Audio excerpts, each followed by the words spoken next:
The public issue की खास पेशकश में आपका स्वागत है। मैं हूं ताबिर शम्स। आज हम इस किताब कॉपी की दुकान से ये चर्चा करने वाले हैं कि भारत पहले विश्व गुरु था, क्या दोबारा भारत विश्व गुरु बन सकता है।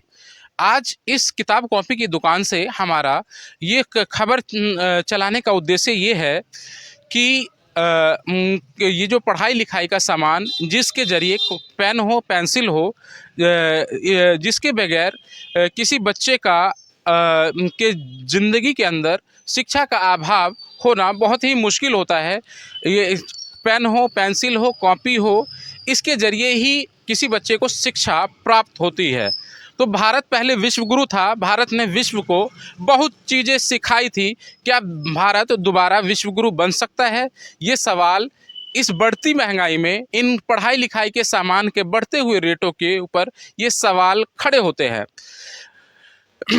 1 जुलाई 2017 से भारत के अंदर जीएसटी लागू होता है और जितने पढ़ाई लिखाई के सामान जो पहले 5% से सभी के ऊपर कम और अधिकतम 5% जिनके ऊपर जीएसटी था, उनको 12 से 28% जीएसटी के अंदर लाने का प्रावधान कर दिया जाता है, जिसके अंदर पेरेंट्स के ऊपर ऑलरेडी सभी सामान 40 से 60%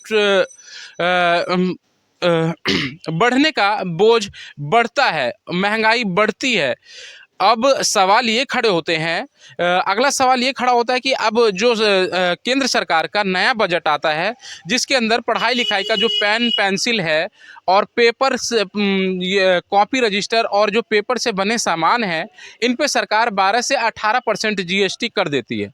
सरकार 6% जीएसटी बढ़ाती है और कंपनियां अपने सामान के अंदर 30 से 50%, 100% की वृद्धि कर देती है।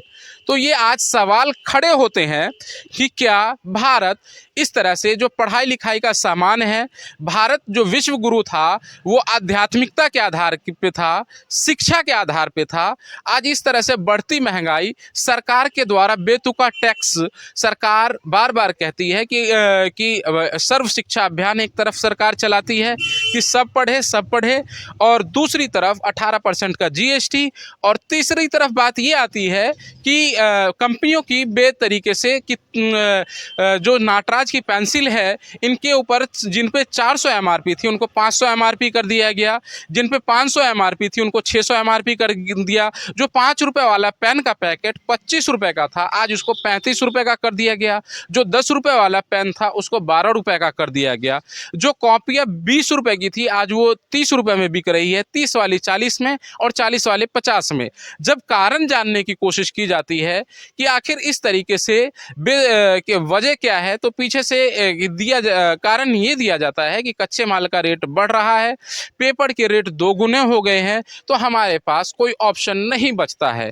तो द पब्लिक इशू प्लेटफॉर्म के माध्यम से ये हमारे साथ कॉपी किताब के दुकानदार हैं, एक बार हम इनसे पूछेंगे और आगे हम बताएंगे कि क्या भारत किस प्रकार से विश्व गुरु का सपना साकार कर सकता है। एक बार शुभ नाम बता दीजिए सर आप अपना। मेरा नाम अजय झा है। जी अजय झा जी, कितने दिन से किताब कॉपी का काम कर रहे हैं आप? ये कम से कम 10-12 साल से कर रहे हैं। ये जो इधर रेट बढ़ रहे हैं लगातार जीएसटी बढ़ने के बाद और आफ्टर कोरोना के बाद, इसके ऊपर क्या कहना है आपका? एक बार जो काम तो ऐसे ही ख़त्म हो गया और महंगाई इतना हो गया जो लोग खरीद नहीं पा रहा है। बच्चे को अगर 2 कॉपी का ज़रूरत है तो एक में ही काम चला रहा है। कॉपी है लेकिन उसका पेज ही गायब हो गया। जो 15 वाला कॉपी था वो 20 रुपये का बिक रहा है और ख़रीदी भी महंगा हो गया है। पेंसिल पर 100 रुपये पैकेट पर बढ़ गया है। इसमें बच्चे और गार्जियन कहाँ से पूरा करेगा? गार्जियन का आमदनी उतना ही रह गया है, खर्चा ज़्यादा हो गया है, मजबूर है गार्जियन, और काम भी कम हो गया है। काम इसकी वजह से, महंगाई की वजह से नहीं हो पा रहा है, बच्चे के पास पैसे नहीं पहुंच रहा है और गार्जियन तंग हो गया है। अब इसमें पढ़ाई लिखाई कैसे होगा? शिक्षा से के संबंध में सरकार बात तो करती है, लेकिन जो है से कि शिक्षा के लिए ये सब चीज़ सस्ता होना चाहिए जो बच्चा हर एक आदमी के बजट में आ सके, लेकिन इस पर तो कोई चर्चा ही नहीं हो रहा है। तो आपके हिसाब से एक बार हमें विस्तार से बताइए कि किन किन सामानों पे रेट बढ़े हैं और बेतुका रेट बढ़े? पेपर का रेट बढ़ा है, इसके वजह से कॉपी पतला हो गया है जिसमें पेज ही नहीं है। कॉपी तो है लेकिन उसका पेज ही नहीं है। और पेन जो 25 रुपये का था वो 35 रुपये प्रिंट में आ गया है। जो 40 रुपये का पेंसिल था वो 50 रुपये का हो गया है। अब इतना महंगाई में कैसे बच्चे को पढ़ा पाएंगे लोग। इसमें विश्व गुरु बनने का जो सपना है, तो सबसे पहले तो शिक्षा के सामान पर ही सुधार किया जाए, उसका रेट कम किया जाए, पेपर का रेट किया जाए, हर एक आदमी के बजट में आए। जब बच्चे लोग पढ़ेगा बच्चे, तब तो आगे बढ़ेगा बच्चे, उससे ही तो विकास होगा, उससे ही तो देश का विकास होगा। भविष्य तो उसी पर टिका हुआ है। तो आपके हिसाब से इस तरीके से जो बेतुके तरीके से पेंसिलों के 100 रुपये MRP बढ़ा दिए गए हैं और पेनों के जो इस तरह से दाम बढ़ा दिया गया है, ये नहीं बढ़ना चाहिए। नहीं, ये गलत हो रहा है कहीं ना कहीं। ये शिक्षा से संबंधित जो भी सामान है स्टेशनरी पर बिकने वाला, उसका रेट कम होना चाहिए। इसलिए जो वो बच्चे के पास आता है गार्जियन, अगर 20 रुपये दे के जाता है कि बच्चे जो है से कि कॉपी खरीद के लाओ, तो उसके पास जो है से कॉपी पहुंचता है, उसमें पेज ही नहीं होता है। उसमें वो क्या करेगा? बच्चे और गार्जियन दोनों तंग हैं, किसी के पास बजट नहीं होता है।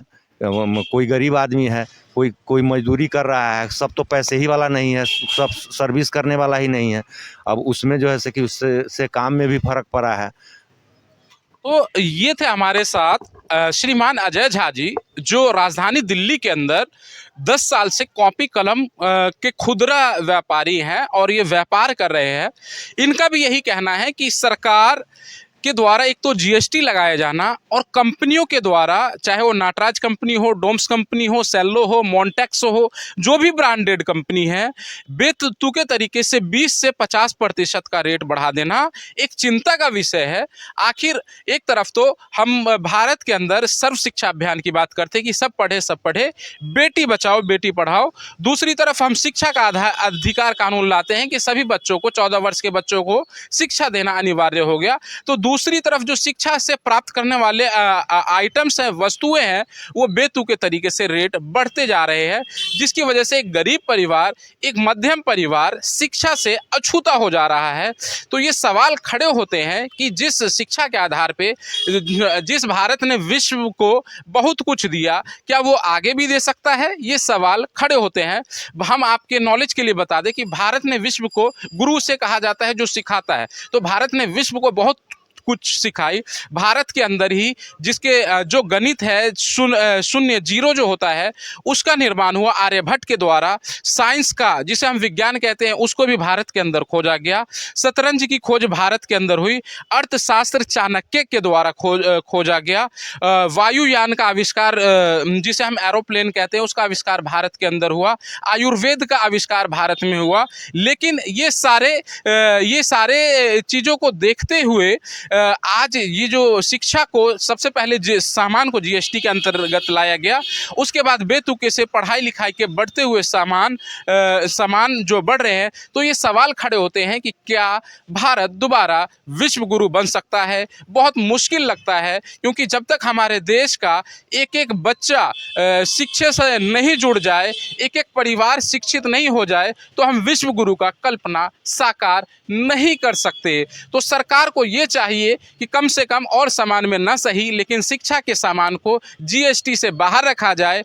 और दूसरी बात, अगर GST के अंतर्गत भी रखती है, तो या तो मध्यम वर्ग परिवार है या फिर उससे निचली परिवार है, ऐसे सामानों के अंदर उनको डायरेक्ट आर्थिक सहायता दी जाए, ताकि हर एक बच्चा शिक्षा से जुड़ सके और भारत का जो विश्व गुरु का सपना है वो साकार हो सके। नई दिल्ली से मैं Tabish Shams, the public issue, Delhi.